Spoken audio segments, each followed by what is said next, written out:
Assalamualaikum warahmatullahi wabarakatuh. Hello student, how are you today? I hope you are great and always fine. Before we start our lesson today, let's say basmalah together. Bismillahirrahmanirrahim.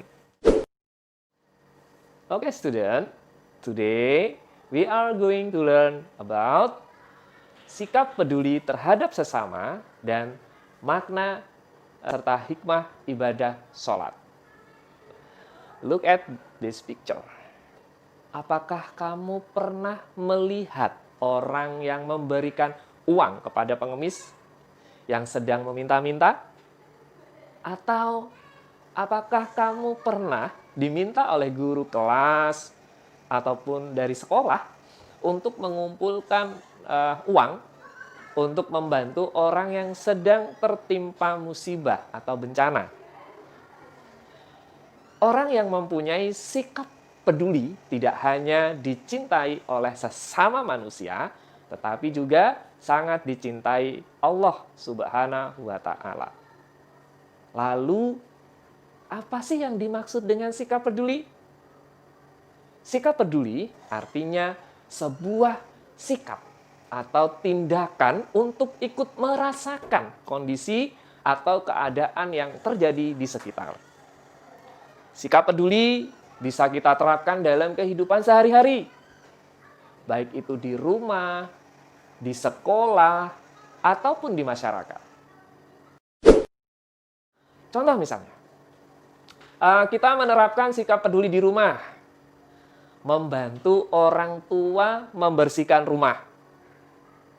Selain merupakan kewajiban, membersihkan rumah itu juga merupakan bentuk kepedulian dan kesadaran kita selalu menerapkan kebiasaan hidup bersih.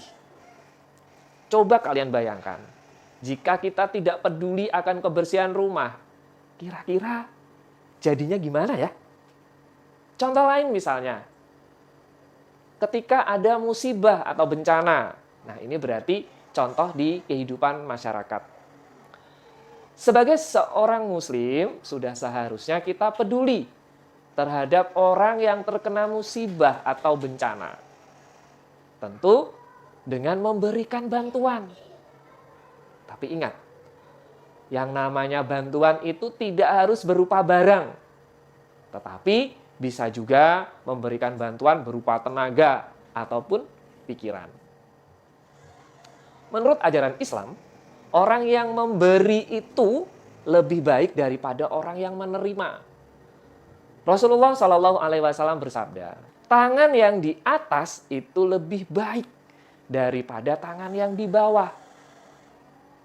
Tangan di atas adalah yang memberi, dan tangan yang di bawah adalah yang meminta. Hadis riwayat Bukhari dan Muslim. Nah, dari penjelasan sikap peduli tersebut, bisa kita ketahui bahwa seorang mukmin yang satu dengan mukmin yang lain itu adalah bersaudara. Itu yang pertama. Yang kedua, orang yang suka membantu orang lain, Allah Subhanahu wa Ta'ala akan memberikan bantuan kelak di hari kiamat. Kemudian yang ketiga, orang yang memberi itu lebih baik daripada orang yang meminta. Kemudian yang kedua yaitu tentang makna dan hikmah ibadah sholat. Apa sih hubungan antara keduanya tadi? Nah, tentu kalian semua masih ingat nih pelajaran di kelas 1 dan kelas 2 tentang tata cara melaksanakan sholat. Baik itu bacaan sholat ataupun gerakan sholat. Apa sih sholat itu? Nah, pengertiannya apa? Sholat adalah ibadah yang diawali dengan takbiratul ihram dan diakhiri dengan salam. Menurut bahasa, sholat bisa berarti mengagungkan Allah Subhanahu wa Ta'ala. Sholat juga berarti doa untuk mendapatkan kebaikan. Sholat 5 waktu mulai diwajibkan pada malam Isra Mi'raj Nabi Muhammad Shallallahu Alaihi Wasallam pada tahun ketiga sebelum Nabi Muhammad Shallallahu Alaihi Wasallam hijrah ke Madinah. Bagi laki-laki, sholat fardu itu lebih baik atau lebih utama dilakukan secara berjamaah. Di mana? Berjamaah di masjid atau di musola. Sholat harus memenuhi syarat-syarat rukun dan beberapa hal yang disunahkan. Nah, agar sholat kita menjadi sah, salah satunya kita harus memenuhi syarat-syarat dan rukun sholat sebagai berikut. Yang pertama, yaitu tentang syarat-syarat sholat. Syarat sholat itu ada dua, yaitu syarat wajib dan syarat sah. Dibedakan ya. Syarat wajib itu yang pertama harus Islam. Kemudian yang kedua berakal. Kemudian yang ketiga balik. Kemudian yang keempat telah sampai dakwah kepadanya. Dan yang kelima terjaga atau sadar. Nah, itu adalah syarat wajib. Lalu kalau syarat sahnya apa? Syarat sah sholat itu antara lain satu, mengetahui waktu sholat. Kemudian yang kedua, suci badan. Yang ketiga, suci pakaian. Yang keempat, suci tempat sholat. Kemudian juga suci dari hadas kecil dan hadas besar. Itu terutama untuk badan kita ya. Kemudian menutup aurat dan menghadap kiblat. Yang kedua tentang rukun sholat. Apa sih rukun sholat itu?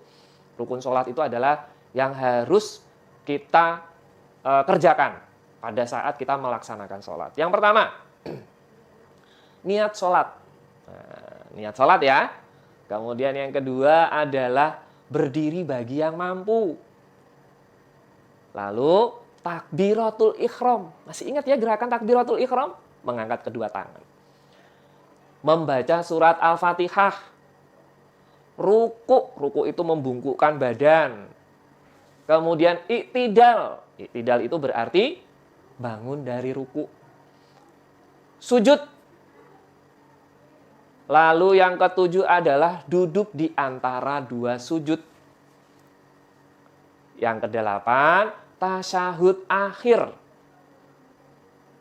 Dan membaca bacaannya ya tentunya. Kemudian membaca sholawat kepada Nabi ketika tasyahud akhir. Kemudian salam. Yang menjadi rukun sholat itu adalah salam yang menengok ke kanan. Kemudian yang terakhir adalah tertib. Kemudian selain syarat dan rukun sholat, ada juga yang namanya sunnah dalam melaksanakan sholat. Apa saja itu? Yang pertama, mengangkat tangan ketika takbiratul ihram. Jadi ketika kita melaksanakan takbiratul ihram, itu tangan kita sebenarnya tidak harus diangkat. Nak. Boleh tangan kita taruh di samping badan, gini juga boleh. Allahu Akbar, itu boleh. Termasuk bersedekap itu juga sunnah. Kemudian yang kedua, mengangkat tangan ketika ruku. Jadi sebelum ruku kita mengangkat tangan dulu seperti takbiratul ihram. Kemudian ketika berdiri dari ruku. Kemudian ketika berdiri dari tasyahud awal. Kemudian yang ketiga, rukun sholat yang ketiga adalah membaca doa iftitah. Yang keempat, membaca amin setelah membaca surat Al-Fatihah, itu juga termasuk sunnah. Atau membaca surat pendek, itu juga sunnah ya. Nak. Lalu yang keenam adalah duduk tasyahud awal. Kalau lupa tasyahud awal bagaimana? Nanti Pak Amfa jelaskan waktu meeting ya. Kemudian yang ketujuh adalah salam kedua ketika kita menengok ke kiri. Itu juga merupakan sunnah dari sholat. Nah, lalu apa hikmah dari kita mendirikan sholat? Dirikanlah sholat. Karena sesungguhnya sholat itu mencegah dari perbuatan keji dan mungkar. Dan sesungguhnya mengingat Allah Subhanahu wa Ta'ala atau yang kita namakan dengan sholat adalah lebih besar keutamaannya dari ibadah-ibadah yang lain.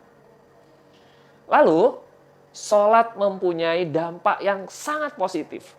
Antara lain, selalu terjadi hubungan kuat antara hamba dengan penciptanya, yaitu Allah yang membawa kenikmatan, ketenangan, keselamatan yang diwujudkan dalam penghambaan diri kepada Allah Subhanahu wa Ta'ala. Kemudian sholat akan membawa kesucian jasmani dan rohani kita. Lalu yang terakhir adalah sholat itu merupakan tiang agama. Baik, anak-anak, itu tadi adalah penjelasan tentang sikap peduli. Itu yang pertama. Kemudian yang kedua adalah penjelasan tentang makna dan hikmah ibadah sholat. Untuk lebih jelasnya, kalian bisa membaca buku paket pendidikan agama Islam di halaman 51 sampai dengan 58. Itu untuk sikap peduli. Kemudian di halaman 69 sampai dengan 78 dan 89 sampai dengan 97 itu adalah tentang makna dan hikmah ibadah sholat. Jangan lupa, di situ ada latihan soalnya dikerjakan seperti biasa ya. Lalu, jika ada yang belum kalian pahami, bisa kalian tanyakan saat Zoom meeting. Oke, student? I think that's all for today. Let's close by saying hamdalah together. Alhamdulillahirabbil alamin. Thank you for your attention. May Allah bless you all. Wassalamualaikum warahmatullahi wabarakatuh.